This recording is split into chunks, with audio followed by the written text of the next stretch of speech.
Hi everyone. Today we are having our final class presentation for this semester. In doing so, we are looking at the last sections of the Rich Get Richer and the Poor Get Prison.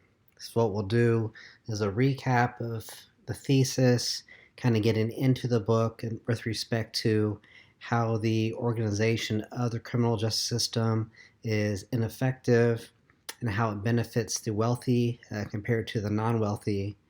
And then today we'll look at getting into the different pathways within the criminal justice system, the different pathways taken by the wealthy and the non-wealthy. And then we'll turn our attention to changing the system so it can be more effective, so it can get rid of some of that class bias. So just to remind ourselves of the thesis, according to the authors, the criminal justice system as organized operates to advantage the wealthy and disadvantage the non-wealthy. And on top of the class bias, the organization of the criminal justice system also reproduces crime. Thus, crime rates stay the same, they don't change, rather than actually reducing, decreasing crime. So again, on top of the class bias that disadvantages the non-wealthy, people coming from the lower middle classes, the working classes, the poor, on top of that class disadvantage, we also see how the system itself doesn't work in terms of actually decreasing, reducing crime. So again, we're not trying to critique the people within the system, the lawyers, the judges, the officers, but rather we are critiquing how the system, how the institution is organized as a whole. It's the institutional organization that is flawed rather than the people within it who are simply trying to do their jobs as laid out to them.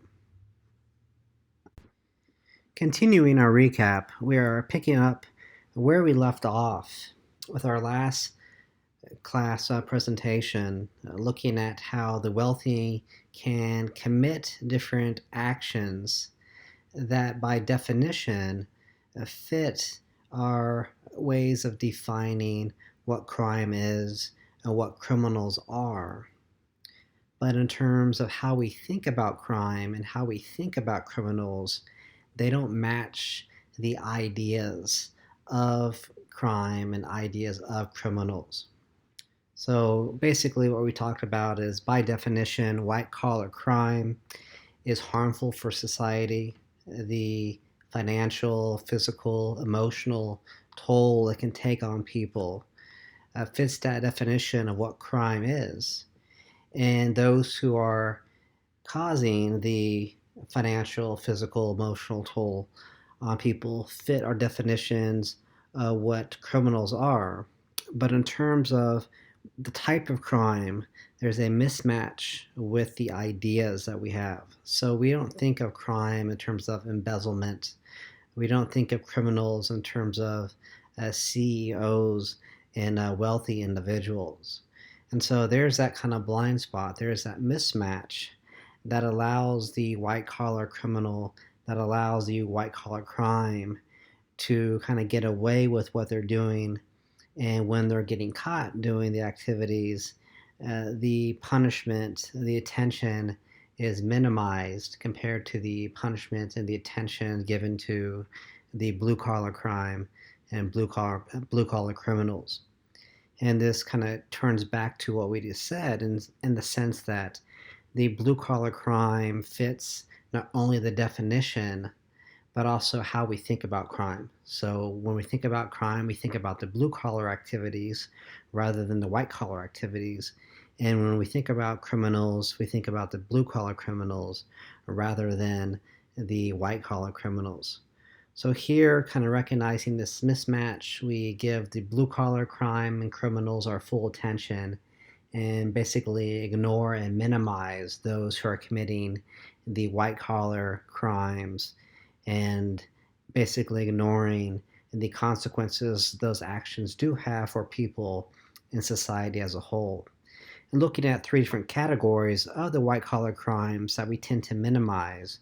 We looked at activities within the workplace, in healthcare, and also the chemical warfare category. So, in the slide here, you can see the different types of activities: the tax invasion, the workplace sicknesses, the unsafe work conditions, all these things that we talked about last class that represent harmful activities. People are again losing money, suffering severe health consequences. People are losing jobs, acquiring addictions, and all these things are harmful for people and society as a whole. But we tend to marginalize these things and only focus on the blue collar crimes and blue collar criminals. And we talked about a common motivating factor behind all these white collar crimes is trying to create bigger profits. And you create bigger profits by making more money, or you create bigger profits by saving money, by taking shortcuts, or by perhaps trying to cheat on taxes, or embezzle money, or perhaps prescribe unnecessary drug prescriptions. So what we see, no matter what category we're looking at, is that common theme of P over P, with the white collar crimes, profit over people. We can turn our attention to the two main topics we'll be discussing today, and both of the topics tie into the last two sections of your third book report. So first we'll look at how, when experiencing the criminal justice system at the beginning or in the middle or at the end, there are two different pathways through which the wealthy and non-wealthy experience the criminal justice system. And then we'll turn our attention to changing the institution. So again, if we're talking about making the criminal justice system not as biased when it comes to class background, more effective in terms of reducing crime compared to reproducing it, we're not talking about changing people, but kind of reorganizing the institution itself in terms of how it is arranged and how it functions. And we'll get into that part here in a second, and that part ties into the last part of your paper. So when looking at the different experiences in the criminal justice system, again, we can look at two different pathways. So you like to assume that when people are experiencing the criminal justice system, when being arrested or charged for something, when being convicted of something, or when being sentenced for something, you like to think that everybody is kind of on the same footing. Everybody's kind of starting from the same starting point, and they'll be experiencing the system based upon kind of what they did rather than who they are in terms of their class background. But we start to see that is not the case. So when looking at being arrested and charged, the pattern that emerges, and it's the same pattern we'll talk about with being convicted and being sentenced, is that the non-wealthy are more likely, compared to the wealthy, to be arrested and charged for something. And we'll talk about kind of why that is in a second. But we'll jump down to, again, the same pattern emerging with respect to being convicted of a crime. The non-wealthy are much more likely to be convicted of a crime compared to wealthy individuals. And then finally, when looking at sentences, the non-wealthy are much more likely to get sentenced to prison and receive longer sentences, again, in comparison to wealthy individuals. So starting back at the top with getting arrested and charged, and we can explain this disparity, why there is a difference between if you have money or if you don't have money when it comes to a few different things. One thing we can get at is the stereotype of a criminal. So when we think about getting arrested or charged for a crime, sometimes when somebody encounters a police officer, when they're doing something perhaps that's unlawful, some people may be given the benefit of the doubt, and other people may not be given that same benefit. And so often this ties into kind of the stereotypes that people carry around about criminals. So, in other words, kind of a middle class, upper class kid, when out past curfew, or perhaps drinking underage, or smoking a little bit of marijuana, they'll be more likely to be approached and perceived by a police officer as a good kid that's just getting into a little trouble.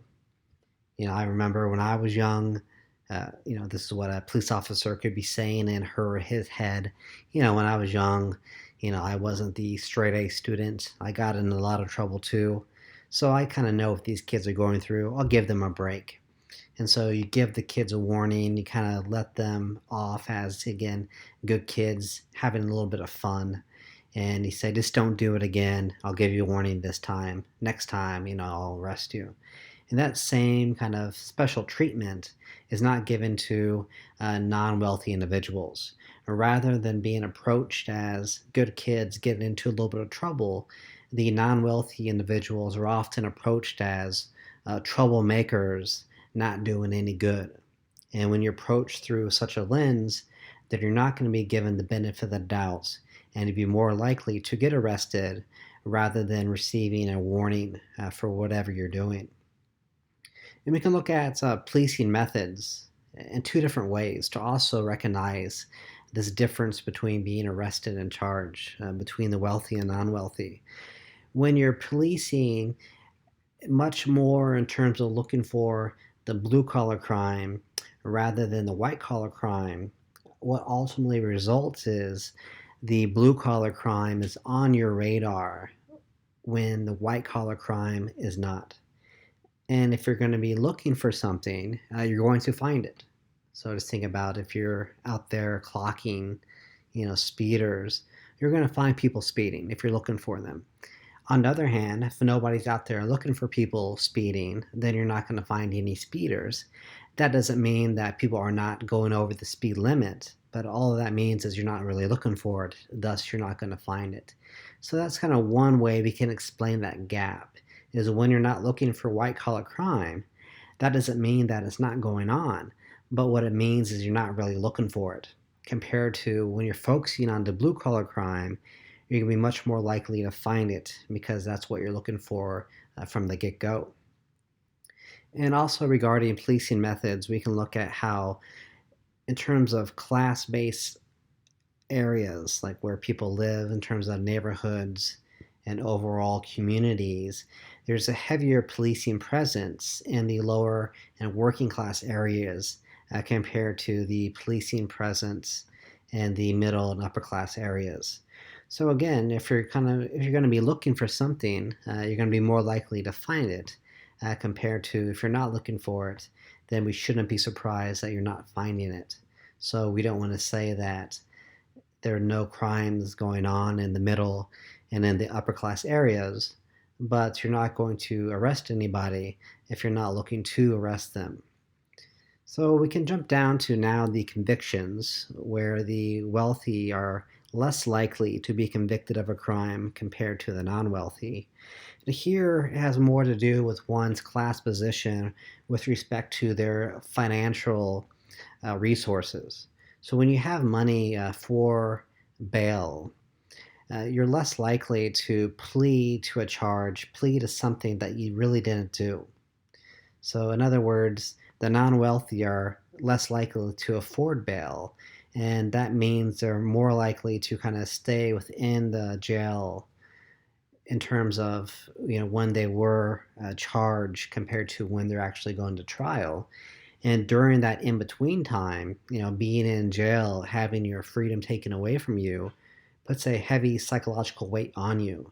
And when you're bearing that heavier psychological weight, you can be more likely to plead to something that you didn't do compared to the alternative when after you were charged, you could actually afford bail and kind of go out back to your daily life and not kind of have the burden of being in jail and your burden of having your freedoms taken away kind of weigh on you, thus making you more likely to take a plea to something that you didn't actually do. And another way that money comes into play here is when you have money for a lawyer, or perhaps you lack that money for a lawyer. So here I always want to make sure that we're not trying to stigmatize or speak down on public defendants. Public defendants are good lawyers, and we really need them in their service. But often the public defendant is up against it when they're trying to juggle, 10 different cases a day, 20 different cases a week, compared to if you can hire your own lawyer or your own team of lawyers, and they can give their undivided attention to your case. So compared to if somebody's solely focusing on your case and they have a team of helpers, whether it be, there's paralegals or whether it be other lawyers helping you out, you're going to be better off at the end of the day compared to if you have a public defender who's not only trying to do the best they can do on your case, but they're also juggling at the same time, 10, 20 additional cases. So again, the public defender is doing their job to their best ability, but it's much easier to do the job when you're only focusing on one or two things and you have people helping you out compared to when you're doing everything on your own, trying to juggle multiple cases at the same time. So finally, we can look at the sentences where the non-wealthy are much more likely to get sentenced, and when they are sentenced, they receive longer sentences compared to the wealthy. And here we can again look at money. So when you can afford your own team or personal lawyer, the team of lawyers can focus on you getting off, or perhaps if they can't get you off, they can negotiate probation for you, or they can negotiate shorter sentences compared to if you can't afford that team of lawyers, or if you can't afford that personal lawyer to look at you, and then you don't see the higher percentage of negotiations going on, and you don't see the higher percentage of negotiations for shorter sentences. And then another factor could be the stereotypes we attach to the crime itself. So again, despite the harm that's done to people in society as a whole, the white collar crimes receive shorter sentences compared to the blue collar crimes. And so again, overall, what we're seeing here is this disparity where blue collar crimes and white collar crimes are harmful for people in society, but we tend to ignore and minimize the impact of white collar crimes, and thus they receive a lighter sentence compared to blue collar crimes, although the consequences sometimes are the same, or the consequences compared to blue collar crimes are actually going to be maybe more severe for people and more severe for society as a whole. So overall, the main theme that we see is that people don't experience the criminal justice system on the same ground or based simply upon the crime that's being committed, but they experience the criminal justice system more so based upon their class status. Being wealthy, you take one path, and being non-wealthy, you take a separate path through the criminal justice system. We can end today's presentation by looking at how we can change the criminal justice system, what those changes would look like, but also recognize some obstacles when it comes to change itself. And so when we get into specific changes, we'll look at how we can eliminate class bias, so people will be experiencing the criminal justice system based upon the crime they did and who they harmed, more so than who they are with respect to their class standing. Then also we can look at changing the system regarding actually trying to reduce crime through the criminal justice system rather than simply reproducing it. But before we can talk about implementing change, we can recognize why sometimes implementing change can be hard. And there's some paradoxical barriers when it comes to changing the criminal justice system. So we can talk about a few of these barriers, and a few of them tie into what we think about crime versus what we actually know about crime. And we can break down this thinking about knowing about crime with respect to what causes crime, our responses to crime, and how people can win elections. So here comes the paradox when it comes to kind of what we know versus what we think. And starting with the causes of crime, we think that bad people cause crime. Now, we don't want to say that all criminals are good people or there are no bad criminals. But when we focus on people causing crime as simply bad people, what we're doing is we're ignoring what we actually know causes crime. We are ignoring the known causes of crime, such as the poor levels of education, the health problems, the low job opportunities. All these are social factors that we know through research that increases the likelihood of crime. But when we only focus on bad people as being the cause of crime, then we tend to ignore what we actually know causes it. So that's why we don't change things, because we don't think things need to be changed as long as we only focus on bad people being criminals and we ignore these other factors that contribute to crime, such as education, health, and job opportunities. So another kind of mismatch comes to how we respond to crime. And we respond to crime by wanting to be tough on it. Come down hard on crimes, come down hard on criminals, and that doesn't work. What we know is effective in terms of responding to crimes, are what we do to address the known causes. So when we address issues of health, when we address issues of employment skills and quality education, those are things that are going to be effective in how we respond to crime. But as long as we don't use those known effective responses and only focus on being tough on crime as our main response, then again, nothing is going to change. The system is going to simply perpetuate itself, and so will the simple reproduction of crime rather than the reduction of it. And finally, we can look at what wins politicians' elections. So whether it be on a local, state, or national level, how do people win elections? And what you see is people win elections when they talk about bad people being criminals, when they talk about responding to crime in terms of being tougher and harder on it. And so that's the rub. That's the problem, is what wins you an election is actually ignoring the known causes of crime. What wins you elections is actually ignoring how to effectively respond to crime, but rather focusing on what doesn't work, only focusing on bad people as the cause of crime, and only focusing on the response of being tough on crime. So what actually works to win your election does not actually work when it comes to reducing crime as a whole. And with that, basically, again, the system is going to continue as is.